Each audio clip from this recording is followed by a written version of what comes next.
बीना और चंदर आजादपुर मंडी में साफ सफाई और मेहनत मजदूरी करके अपना पेट पालते थे। शादी के तकरीबन 2 साल बाद बीना गर्भवती हुई। दोनों ही पति पत्नी इस बात से बहुत खुश थे और बेसब्री से नए मेहमान के आने का इंतजार कर रहे थे, लेकिन होनी को शायद कुछ और मंजूर था। एक शाम जब दोनों काम से घर लौट रहे थे तो रास्ते में रेल पटरी क्रॉस करते वक्त चंदर का पैर पटरी में फंस गया। अरे अरे ये मेरा पैर, अरे ये क्या हो गया जी? जल्दी जल्दी पैर निकालने की कोशिश कीजिए। कोशिश तो कर रहा हूँ बीना, लेकिन ये निकल ही नहीं रहा। बीना भी उसकी मदद करने की कोशिश करती है, लेकिन उसका पैर बाहर नहीं निकल पाता। तभी उन्हें ट्रेन की आवाज आती है। जल्दी कीजिए जी, ट्रेन आ रही है। बीना, मुझे लगता है कि मेरा जाने का वक्त आ गया। तुम जाओ यहाँ से और अपना और मेरे बच्चे का ध्यान रखना। मुझे भागे को अपने बच्चे का मुंह देखे बिना ही इस दुनिया से जाना होगा। नहीं, ऐसा मत कहिए जी। मैं आपके बिना कैसे रह पाऊंगी? मैं भी आपके साथ इसी पटरी पर अपनी जान दे दूंगी। नहीं, हमारे बच्चे के लिए तुम्हें जीना होगा बीना। अब जाओ यहाँ से, तुम्हें हमारे होने वाले बच्चे की कसम।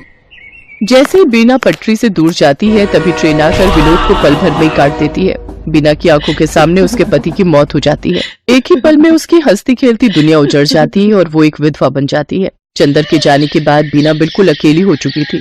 अब वो अकेली ही मंडी जाती और मेहनत मजदूरी करती और उससे जो कमाई होती उससे अपना पेट भरने लगती है। एक दिन बीना घनश्याम को कुछ प्याज फेंकते हुए देख रही थी। अरे घनश्याम भैया, ये आप क्या कर रहे हैं? कुछ नहीं बहन, जो प्याज खराब हो गए हैं उन्हें अलग करके फेंक रहा हूँ। भैया, अगर आपको कोई प्रॉब्लम ना हो तो जो प्याज आप फेंक रहे हो वो आप मुझे दे दो, वो मुझ गरीब के काम आ जाएंगे।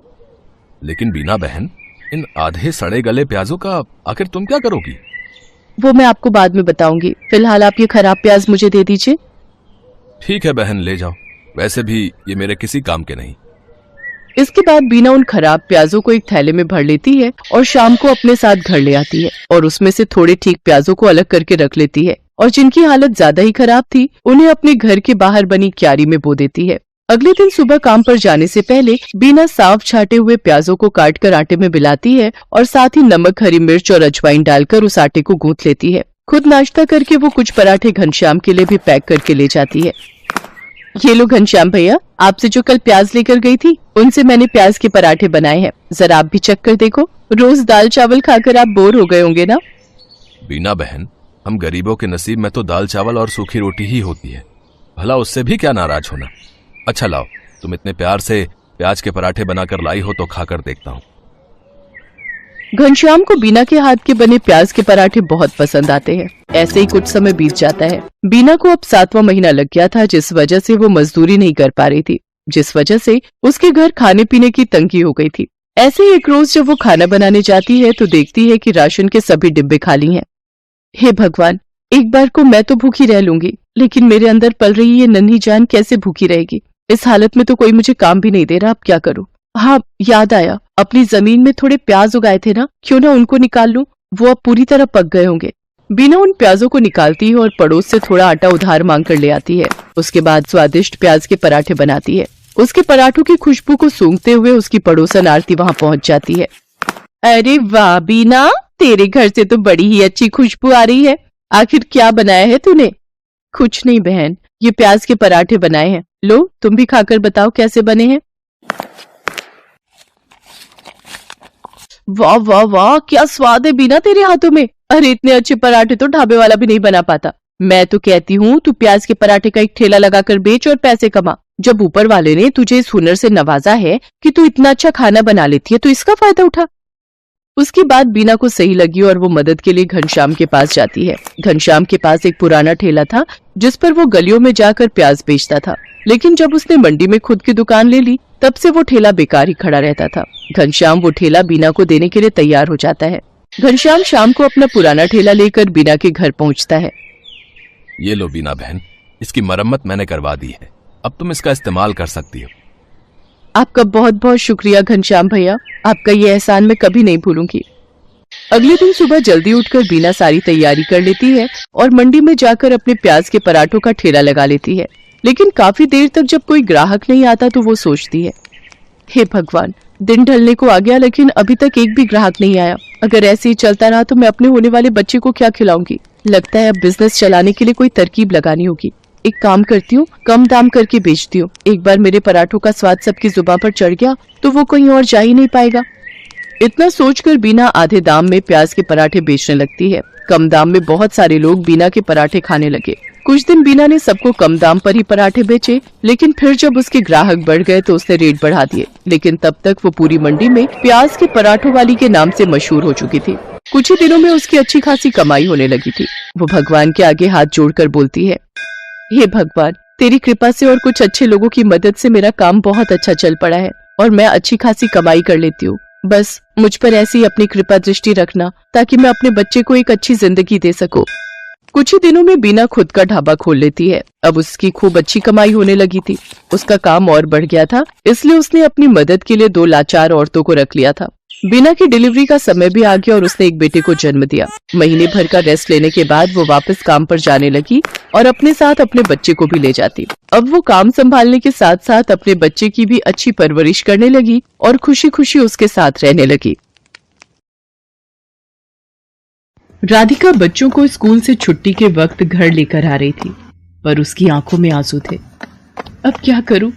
बच्चों की फीस अगले 15 दिन तक नहीं भरी तो बच्चों का नाम स्कूल से काट देंगे। 6 महीने की फीस कहाँ से लाऊंगी? मुझे कुछ समझ नहीं आ रहा। मम्मी, बर्गर खाना है, बर्गर लेकर दो ना। मम्मी, मुझे भी बर्गर खाना है। भैया, बर्गर कितने का दिया? 10 रुपए का आलू टिक्की और पनीर लगाकर 15 रुपए का है। 10 रुपए वाले 2 दे दो भैया। ये बर्गर बनाना कितना आसान है, अगर इसमें सब्जियां अच्छी लगाकर दो तो। ये लो आपके बर्गर। मम्मी, मुझे पनीर वाला खाना था। भैया, ये लो 5 रुपए और पनीर लगा दो। बस इतना सा टुकड़ा पनीर का, इसके 5 रुपए। ऐसे तो तुम ग्राहकों को लूट रहे हो। बहन जी, 15 रुपए में अब इतना ही पनीर मिलेगा। हमें भी तो बचत करनी होती है। अगर एक ही बर्गर पर ढेर पनीर लगा दिया तो फिर हमने दुकान चला ली, और इतना ही कम लग रहा है तो खुद घर पर क्यों नहीं बना लेते बर्गर? बर्गर वाले की ये बात राधिका के मन में घर कर गई और उसके मन में विचार आया, अगर मैं बर्गर का काम खोल लूं तो मेरे पास भी इतने पैसे हो जाएंगे कि मैं भी घर के खर्चों में हरीश की मदद कर सकूंगी। और फिर बर्गर बनाना तो बहुत ही आसान है। घर जाकर माजी और हरीश से इस बारे में बात करती हूँ। राधिका हरीश और सास से बर्गर का ठेला लगाने की बात करती है। लो, कर लो बात राधिका बहू, अब तुम भी बच्चों सी बात कर रही हो। पता है हम औरतों का घर से बाहर निकलकर काम करना कितना मुश्किल है। हम औरतें घर के चूल्हा चौका ही निपटा लें, वही गनीमत है।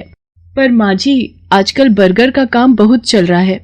अगर मैं ये कर लूं तो इससे हरीश को भी पैसों में मदद मिलेगी। मुझे 15 दिन तक बच्चों की 6 महीने की फीस जमा करनी है। हरीश की सैलरी घर के किराए और खर्च में लग जाती है। दोनों मिलकर काम करेंगे तो घर खर्च में आसानी होगी। माँ, राधिका का मन है तो मुझे लगता है हमें राधिका को काम करने से नहीं रोकना चाहिए। अब तू भी इसका साथ दे रहा है? फालतू के पैसे खराब करेगी और हाथ कुछ नहीं आएगा, देख लेना। हरीश राधिका को 2000 रुपए देता है, पर उतने में तो बस थोड़ा ही सामान आ पाता है। राधिका परेशान हो जाती है। हरीश ने जो 2000 रुपए दिए थे वो तो कम पड़ गए।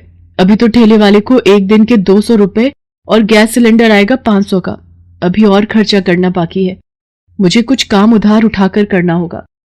बर्गर का ठेला लगाने के लिए राधिका को उधार में सामान लेना पड़ा। राधिका ने बर्गर का ठेला लगाना शुरू कर दिया, पर अभी नया नया काम था तो ग्राहक कम आ रहे थे। राधिका शाम के वक्त बर्गर का ठेला लगाती थी, पर जैसा उसने सोचा था वैसा बिल्कुल भी नहीं हुआ।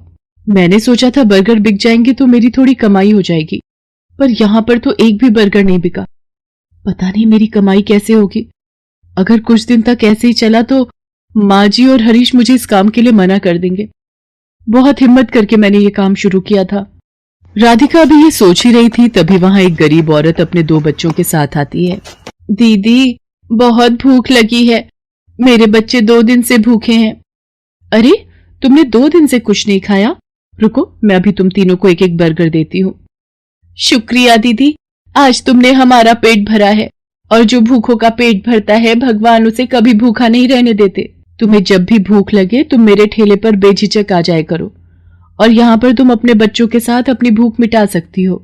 वो गरीब औरत अपने बच्चों को लेकर खुशी खुशी वहां से चली जाती है। राधिका घर आ जाती है, पर उस दिन उसकी कमाई नहीं हुई थी। ये देखकर उसकी सास गुस्सा करने लगती है। लो, मैंने तो पहले ही मना किया था कि ये चोचले पालने की जरूरत नहीं है। पिछले 3 दिन से मुश्किल से 100 रुपए कमाकर घर आ रही है और सामान लगा लेती है 2 से 3 हजार रुपए का रोजाना का। अब रोटी सब्जी तो बनेगी नहीं, हम सब ये बर्गर खाकर पेट भर लेते हैं। क्यों, अब तो तू खुश है ना अपना नुकसान करके?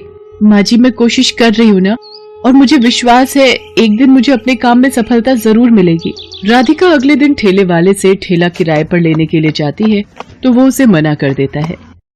देखो बहन जी, मैं पिछले 4 दिन से तुम्हें उधार पर ठेला दे रहा हूँ, है 200 रुपए रोज का किराया है, बस आज के लिए और उधार दे रहा हूँ। अगर तुमने कल सुबह तक मेरे ठेले के किराए के 1000 रुपए नहीं दिए तो मैं किराए पर तुम्हें ठेला नहीं दूंगा। अब क्या करूं? हरीश से मांगूंगी तो वो मुझे इस काम को बंद करने के लिए कह देंगे, और माँ जी तो पहले ही मेरे काम के खिलाफ हैं, पर मुझे अपने बच्चों के लिए पैसे जोड़ने हैं। हे भगवान, मेरी मदद करो। राधिका भगवान से प्रार्थना करती है कि उसके ठेले पर ग्राहक आ जाए। तभी नमस्ते जी, मैं पीछे वाली गली में बर्गर की एक दुकान चलाता हूँ। यहाँ से गुजरते हुए 2 दिन पहले मैंने आपको ये बर्गर का ठेला लगाते हुए देखा था। मुझे 15 दिन पहले एक अनाथ आश्रम के लिए बर्गर का ऑर्डर मिला था, पर 10 दिन पहले एक हादसे में मेरी सीधे हाथ की हड्डी टूट गई, जिसके कारण मैंने अभी बर्गर बनाने का काम रोका हुआ है। पर मैं ऑर्डर के पैसे ले चुका था, इसलिए मैं वहां मना भी नहीं कर सकता। अगर आप उस ऑर्डर के बर्गर बना सकें तो मेरी बहुत मदद हो जाएगी। मैं आपको इसके लिए अच्छे पैसे दूंगा। जी मैं जरूर करूंगी। आप मुझे बता दीजिए कितने बर्गर बनाने हैं। शाम को 4 बजे ही वहां पहुंचना है। जिन्होंने मुझे ऑर्डर दिया है उनके बच्चे का जन्मदिन है, वो अनाथ आश्रम 4 बजे पहुंच जाएंगे। वैसे मैं आपके साथ अपने एक आदमी को काम पर लगा देता हूं जो आपकी इस काम में मदद करेगा। ये 5000 रुपए आप एडवांस रखो, बाकी के पैसे मैं आपको काम खत्म होने के बाद शाम को दे दूंगा, ठीक है? वो व्यक्ति मानो राधिका के लिए भगवान का रूप बनकर आया था। राधिका की सारी परेशानियां दूर हो जाती हैं। वो अपने उधार के पैसे भी चुका देती है और बच्चों के स्कूल की फीस भी जमा कर देती है। उस व्यक्ति को